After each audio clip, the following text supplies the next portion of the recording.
ঢাকায় grassroot football day মাতালেন Fahmidul ইসলাম। এ সময় জাতীয় দলের নতুন হেড কোচ থমাস ডুলিকে নিয়ে উচ্চাসার কথা জানিয়েছেন ইতালি প্রবাসী এই ফুটবলার।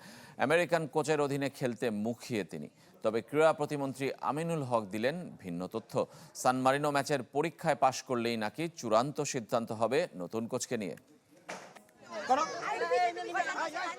রাজধানীর সিটি ক্লাব মাঠে ফাহমিদুল ইসলামকে ঘিরে কিশোর ফুটবলারদের উন্মাদনা, তারকাকে কাছে পেয়ে অটোগ্রাফ আর ফটোগ্রাফের আবদার। এএফসি গ্রাসরুট ফুটবল ডে আর ওয়ার্ল্ড ফুটবল ডে উদযাপনে রাজধানীর আনুষ্ঠানিকতা মিরপুরে। এখানে এসে জাতীয় দলের ক্যাম্প, নতুন হেড কোচ আর সান মারিনো ম্যাচের প্রত্যাশার কথা জানিয়েছেন ইতালি প্রবাসী ফাহমিদুল। আমি অনেক এক্সাইটেড যে আমি নতুন কোচ হয়ে কাজ করতে পারবো। আমি মনে করি যে অনেক ভালো মানের কোচ হবে অ্যান্ড আমি অনেক এক্সাইটেড মাথা নামার জন্য। নিজের ও পরিবারের নিরাপত্তায় সব সময়ই থাকুন আপোষহীন। নিরাপত্তায় আপোষ নয়, ঘরে রাখুন আরএফএল ল্যাডার। নতুন হেড কোচ থমাস ডুলিকে নিয়ে অবশ্য নতুন তথ্য জানিয়েছেন ক্রীড়া প্রতিমন্ত্রী আমিনুল হক।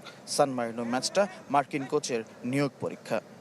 আমরা সেই পরীক্ষামূলকভাবে তাকে যাচাই বাছাই করি। পরবর্তীতে আমরা ইতিমধ্যে আমাদের বাফুফের সভাপতিকে বলা হয়েছে যে আপনারা খোঁজ করতে থাকেন, যে এর চেয়েও যদি বেটার আমরা ভবিষ্যতে কাউকে পাই তাকে যাতে আমরা দ্রুত সময়ের ভিতরে আনা যায় কিনা সে বিষয়ে অলরেডি একটা নির্দেশনা দেওয়া হয়েছে।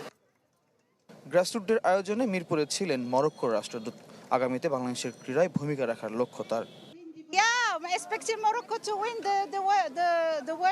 এবার চাই মরক্কো ওয়ার্ল্ড চ্যাম্পিয়ন হোক। আমরা সবাই উদযাপন করতে চাই, আর বাংলাদেশের ক্রীড়া উন্নয়নে কিভাবে ভূমিকা রাখা যায় এই চেষ্টা আমরা করছি। Bangladesh youth, adults, men and women. ঢাকার পাশাপাশি যশোর, কুড়িগ্রাম সহ বিভিন্ন জেলায় হয়েছে grassroot day celebration. Faizul Islam, channel 24, Dhaka.